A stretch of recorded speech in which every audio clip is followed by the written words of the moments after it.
जब सूक्ष्म सत्ता का संरक्षण मुझे मिला, आइए जानते हैं इस स्मरण में कैसे।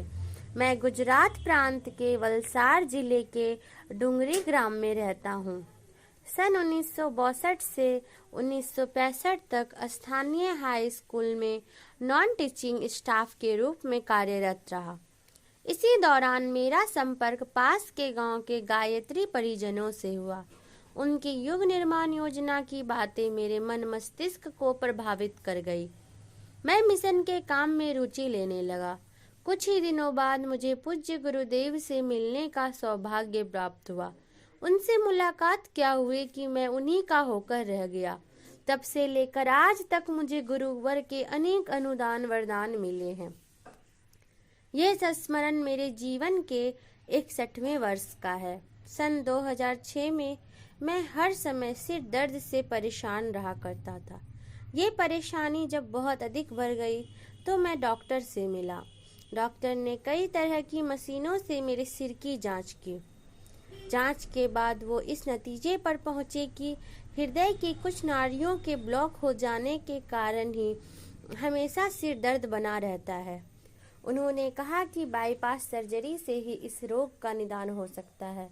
बाईपास सर्जरी की तैयारियां शुरू हुई और 2 अगस्त 2006 को नाडियाद महागुजरात हॉस्पिटल में ऑपरेशन हुआ।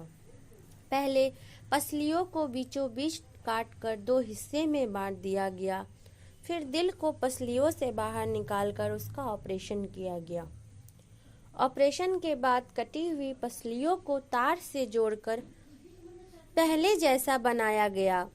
इसे डॉक्टरों की भाषा में कॉटन बॉडी बोलते हैं, लेकिन मेरे शरीर ने इस कॉटन बॉडी को स्वीकार नहीं किया।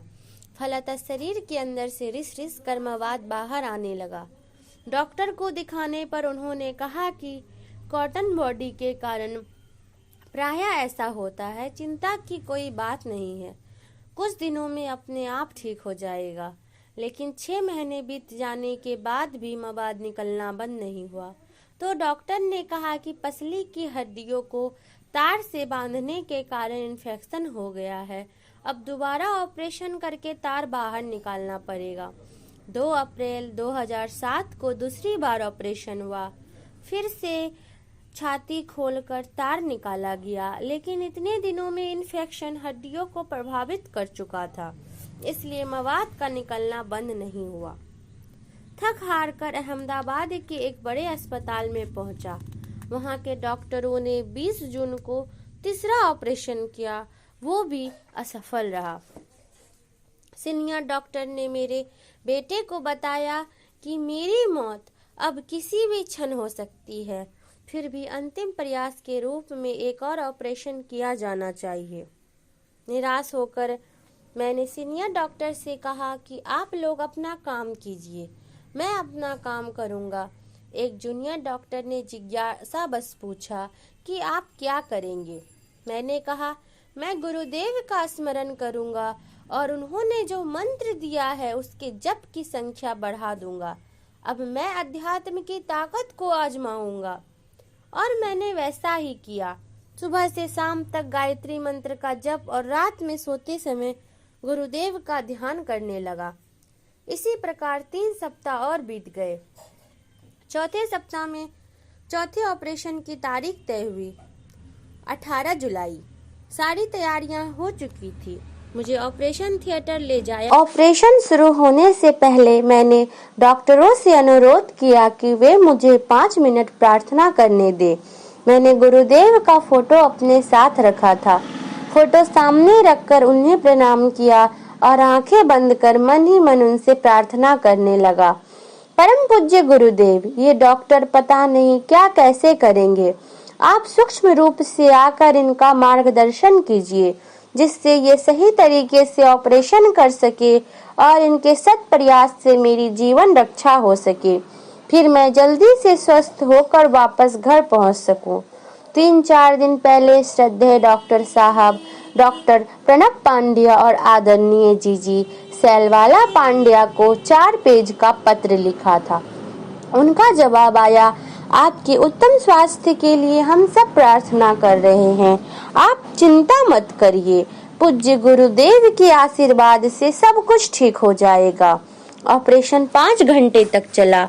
चौथी बार हार्ट का ऑपरेशन हो रहा था, इसलिए डॉक्टर ने प्लास्टिक सर्जरी की भी पूरी तैयारी कर रखी थी। टीम में प्लास्टिक सर्जरी के 2 विशेषज्ञ डॉक्टर भी तैयार खड़े थे, लेकिन गुरुदेव की कृपा से प्लास्टिक सर्जरी करने की नौबत ही नहीं आई। अगली सुबह जब बड़े डॉक्टर्स मुझे देखने आए तो उन्होंने कहा, आपका ऑपरेशन बहुत अच्छा हुआ है। सच तो ये है कि केस हिस्ट्री और आपकी हालत देखकर मैं अंदर से घबराया हुआ था, लेकिन लगता है कि ऑपरेशन से पूर्व आपके द्वारा की गई प्रार्थना आपके इष्ट देव ने सुन ली। ऑपरेशन के दौरान मुझे लगा कि कोई बाहरी शक्ति कदम कदम पर मेरा मार्गदर्शन कर रही है, हिम्मत बढ़ा रही है। इतने बड़े ऑपरेशन के बाद इतनी तेजी से रिकवरी हुई कि 15 दिनों के बाद ही मुझे हॉस्पिटल से छुट्टी मिल गई और मैं पूरी तरह से स्वस्थ होकर खुशी खुशी घर लौट आया। तब से लेकर आज तक गुरु कृपा से मेरा स्वास्थ्य पास पड़ोस के लोगों के लिए एक उदाहरण बना हुआ है।